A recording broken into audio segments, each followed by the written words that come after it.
Dicen que cada poblado tiene su sombra, un rincón donde la memoria de los muertos todavía camina. Yo nunca creí en esas historias, hasta que escuché lo que le pasó a don Julián, un viejo leñador que juró haber visto lo que nadie debería ver. Su relato se convirtió en un susurro entre las familias, una advertencia para los que insisten en andar de noche por caminos olvidados. A mí me lo contó hace años, cuando yo apenas era un adolescente curioso. Don Julián no era hombre de inventos, mucho menos de fantasías. Tenía manos duras, espalda arqueada por la carga de la leña, y esa mirada gastada de quien ya vio demasiado en la vida. Nunca se le escuchaba hablar de tonterías. Para mi mente adolescente, salvo a aquella vez.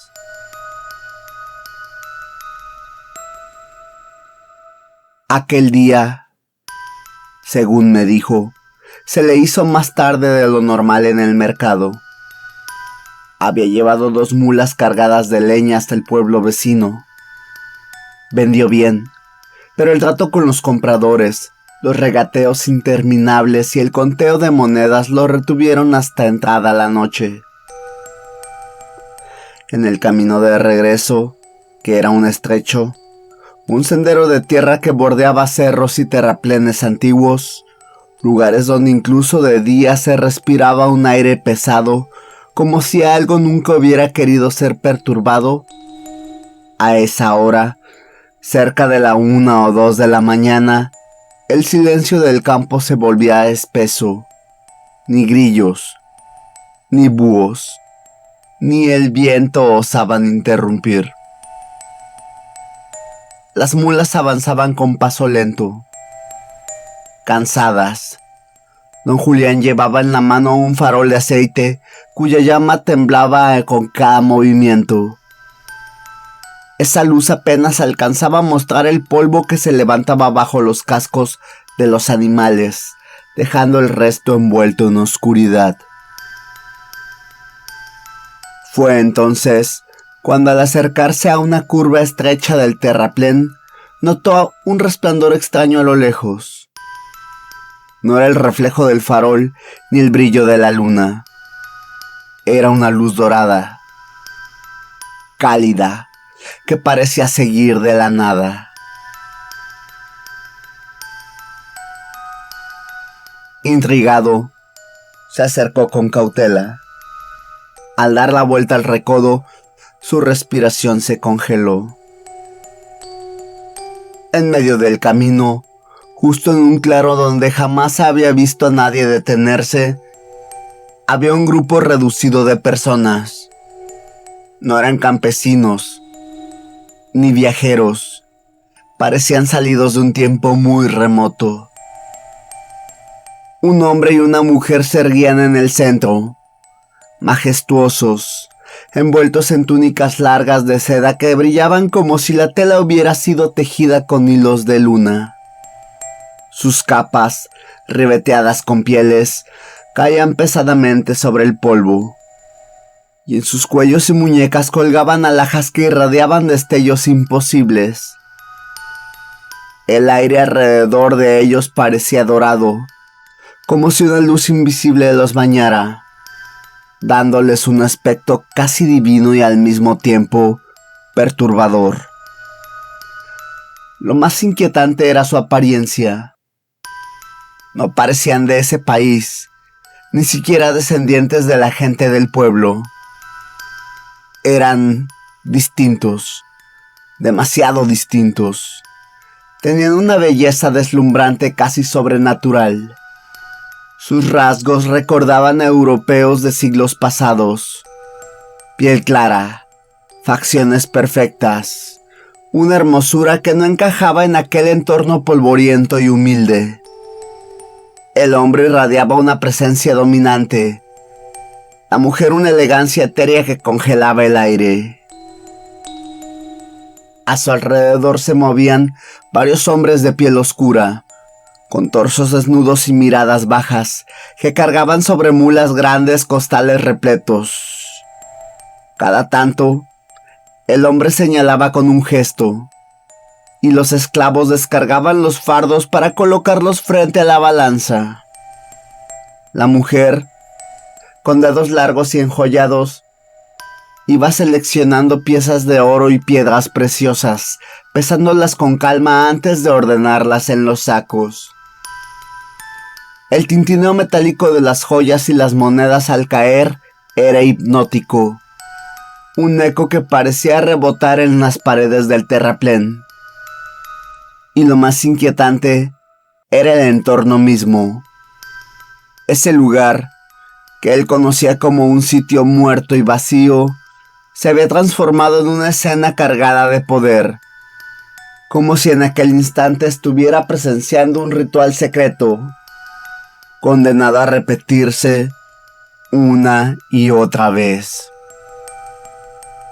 Don Julián intentó dar un paso atrás, pero el suelo crujió bajo sus botas. Las mulas comenzaron a bufar nerviosas, golpeando el suelo con las patas. En ese instante, como si una señal invisible recorriera a aquel grupo, los presentes levantaron la cabeza al mismo tiempo. Ojos vacíos, negros como pozos sin fondo, se clavaron en él. No había iris, no había luz en esas miradas, solo abismos que lo absorbían. La mujer soltó las joyas que sostenía. El hombre dejó de señalar a sus esclavos. El silencio cayó de golpe. Fue un silencio peor que un grito, me dijo el viejo. Ni las mulas respiraban, ni yo me atrevía a hacerlo. Era como si el mundo se hubiera quedado suspendido. El hombre de túnica dio un paso al frente. Con un movimiento lento, levantó la mano y señaló a don Julián. En ese momento, la balanza comenzó a moverse sola. El platillo vacío descendió con violencia y en el otro empezaron a aparecer objetos que él reconocía. No eran monedas, ni joyas, eran cosas suyas. Un machete con el mango gastado, un costal de leña, incluso una pequeña navaja que siempre llevaba en el bolsillo. Cada objeto que aparecía hacía que el platillo se inclinara más y más.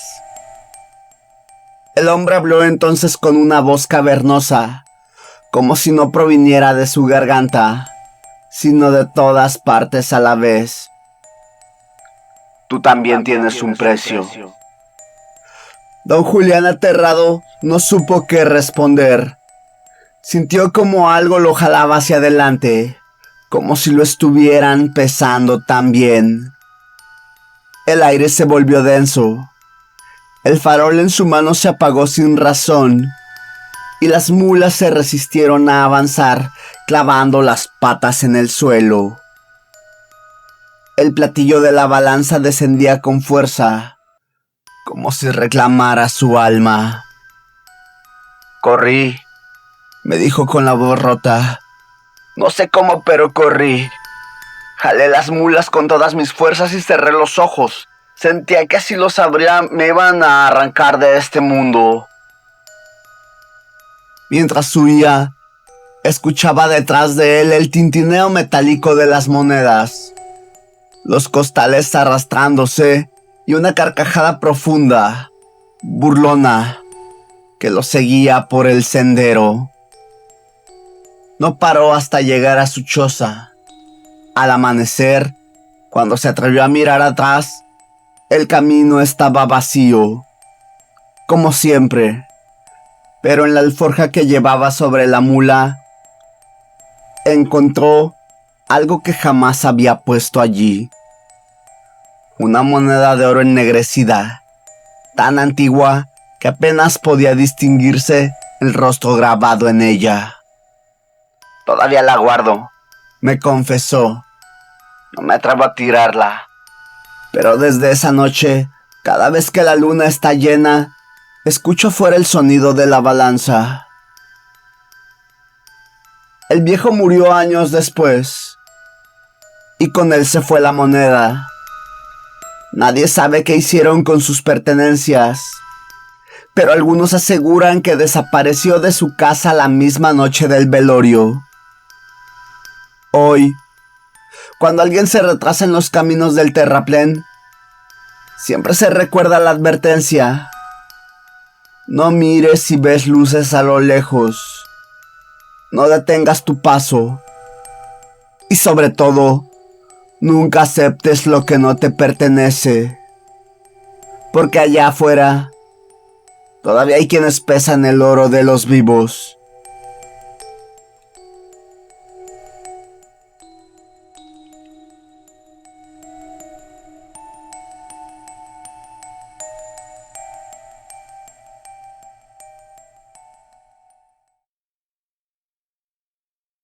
Hola.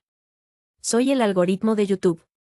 Solo quería recordarte que si te está gustando el video, le des like, lo compartas con tus amigos y seres queridos. Y de paso, te suscribas al canal para que esta hermosa comunidad siga creciendo y el video llegue cada vez más lejos. Además, no olvides activar la campanita para recibir todas las notificaciones. Por último, te invitamos a que explores el canal, donde encontrarás una videoteca en constante crecimiento. Ahora, continuamos.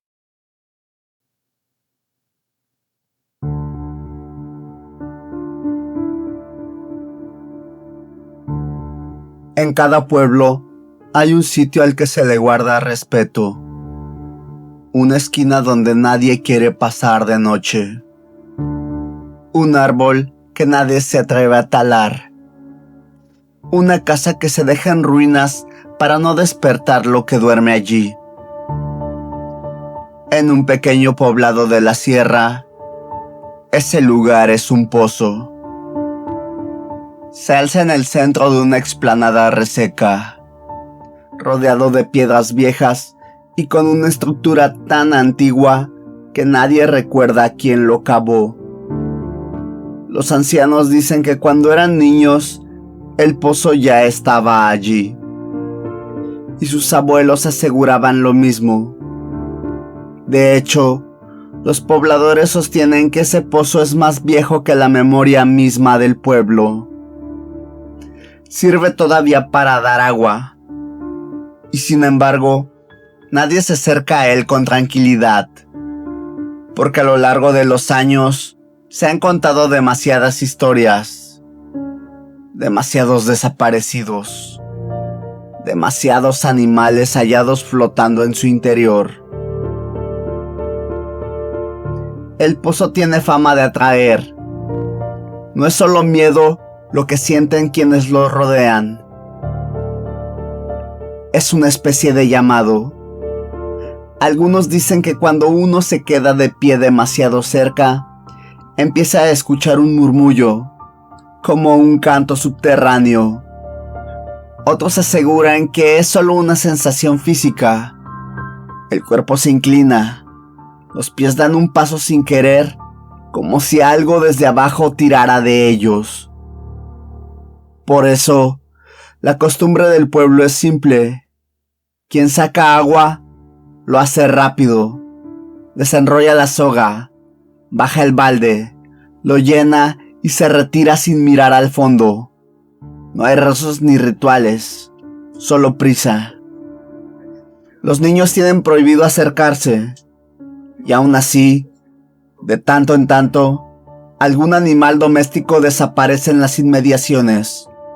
Se lo atribuye al pozo, no porque haya caído, sino porque el pozo se lo llevó. Hace algunos años, durante una festividad local, llegaron unos visitantes al pueblo. Era una familia que venía de paso, atraída por la curiosidad de los festejos tradicionales. Los lugareños los recibieron con amabilidad, pero también con advertencias. No dejen que sus niños se acerquen al pozo. les dijeron. Los visitantes rieron, como suelen hacer los forasteros cuando escuchan supersticiones rurales. Pensaron que se trataba de un simple consejo de seguridad, como advertir sobre un barranco o un río crecido. Nunca imaginaron lo que iban a presenciar. Aquella tarde, mientras la música y los cohetes resonaban en la plaza, los niños de la familia jugaban cerca del terreno donde se alza el pozo. Entre ellos, había dos, de apenas 8 y 10 años. Corrían, lanzaban piedras, reían. Fue entonces cuando el sombrero de uno de ellos voló con el viento y terminó cayendo justo dentro del pozo. El niño, ingenuo y distraído, se acercó para mirar hacia el fondo. Se inclinó con ambas manos sobre la boca de piedra, tratando de vislumbrar a dónde había ido a parar el sombrero. Los visitantes adultos, al verlo, apenas iban a llamarlo cuando ocurrió algo imposible. Desde la negrura del agua, una lengua líquida se alzó. No era un chorro ni un simple salpique, sino una forma precisa, alargada, como una extensión viva del pozo. Subió con violencia, alcanzó al niño por la cintura y lo jaló hacia abajo. Los testigos, entre gritos, lo vieron ser arrastrado en un instante, devorado por la profundidad, desapareciendo ante los ojos horrorizados de su hermano y de todos los que estaban cerca. El otro niño quedó paralizado. Su rostro enmudeció en un gesto que nadie olvidará jamás. Incredulidad, terror y esa certeza absoluta de que no había nada humano en lo que acababan de presenciar. Después de aquel día, los visitantes abandonaron el pueblo sin mirar atrás. El suceso quedó marcado en sus palabras, repetido, con rabia y dolor, pero en el pueblo nadie se sorprendió del todo. Algunos negaron haber visto la lengua de agua. Otros dijeron que el niño se había resbalado por accidente. Pero los ancianos, con la calma de quien ya lo sabía, murmuraron lo de siempre. El pozo reclama lo que no es suyo. Los padres de los niños nunca volvieron a pisar la aldea. El cuerpo del pequeño jamás apareció. Y cada vez que alguien preguntaba, los pobladores respondían con evasivas, con frases cortas, como si se tratara de un secreto que no se debía profanar. A veces, en las noches de luna llena, los ancianos se reúnen en los portales y cuentan lo poco que recuerdan. Que el pozo no lo cavaron hombres, sino algo más antiguo. Que el agua no viene de manantiales, sino de un río subterráneo que corre en direcciones que nadie comprende. Algunos dicen que lo que vive en el pozo no es agua, sino una criatura que adoptó la forma de agua para engañar, una bestia ancestral que necesita almas para perdurar. Otros creen que el pozo es una puerta, un canal entre este mundo y otro, y que cada vez que alguien es devorado, no muere, simplemente desaparece en esa otra dimensión. Nadie sabe la verdad, nadie se atreve a investigarla. Los visitantes que vieron la escena cuentan que, desde aquel día, sueñan con el pozo. No importa dónde estén, el pozo aparece en sus pesadillas. Un círculo negro en medio de la tierra, rodeado de voces que llaman su nombre.